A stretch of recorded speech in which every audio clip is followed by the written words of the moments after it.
In the furthest reaches of the silence, there is a world that feels kiln-fired, and it is being watched. Gravity here works in slow motion. The air itself is a suspension of light, a playground built for one specific purpose. This is Aurcelain. Walk softly here. The terrain is pristine. It absorbs sound like a thick carpet, creating a cathedral of absolute hush. It feels less like a planet and more like the inside of a Sunday morning teacup. The curvature of the horizon feels intimate. The star above does not merely shine, it pours. Daylight here is a physical substance. It does not radiate, it drips, coating the valley floor in a layer of luminous golden syrup. Thick, warm, and incredibly heavy. It cascades down the canyons with a low, melodic thrum.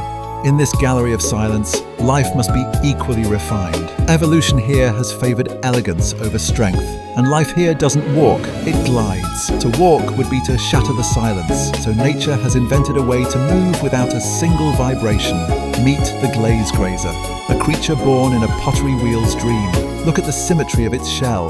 The environment they inhabit is brittle, prone to cracking under the heat of the twin suns. But the grazer is built for flow. Its ceramic shell is frictionless. It moves with the grace of a drop of oil on glass. Even the flora here is static, sculpted from the same fragile chalk. These plants do not sway in the wind, they stand rigid and still. They are naturally buoyant in the heavy light fluid, bobbing like corks in honey. The density of the atmosphere holds them aloft. As the day warms, the light becomes less viscous, flowing faster through the ravines. The morning syrup thins into a rushing river of gold. Social collisions are gentle, the polite clinking of fine china. There is no aggression here, only the soft, resonant chime of ceramic shells bumping in the current. The architecture of this world relies on a delicate balance. It is a precarious beauty where a single heavy impact could shatter the aesthetic perfection of the landscape.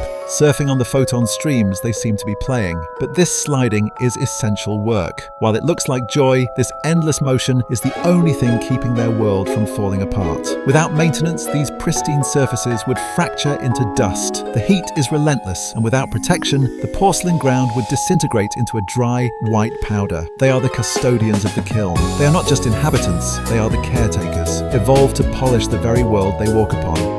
Observe the feeding mechanism. They filter the heavy light for raw energy. Sponge-like tongues sift through the golden air, extracting nutrients from the pure photons. But the byproduct is what matters. As they slide, they secrete a high-gloss clear coat. A trail of biological resin is left behind, glistening wetly in the sun before it begins to cure. A living varnish. This biopolymer seeps into the microscopic cracks of the planet's surface. It acts as a healing salve, binding the brittle ground together and restoring its flawless sheen. They are literally glazing their world, protecting the fragile porcelain beneath from the elements. Every slide and glide adds a new layer of protection, firing the planet in a kiln of their own making. It is a symbiotic maintenance crew. They get the calories, the planet gets a protective shield, a chaotic scribble of preservation. From above, their paths look like abstract art, a messy, beautiful evidence of a world being constantly rebuilt. As the cycle ends, the light cools and thickens. Movement becomes difficult. The fluid gold turns to amber, dragging at their shells and signaling the end of the shift. The grazers retreat, locked tight within their shells. They pull in their soft parts, transforming into static spheres, indistinguishable from the rocks around them. The world stiffens. The honey turns to glass. The flowing rivers seize up, freezing into solid, transparent sculptures until the warmth returns. And Aurcelain sleeps, polished and waiting for the morning pour. It lies silent and gleaming, a perfect piece of pottery waiting for the sun to spin the wheel once more.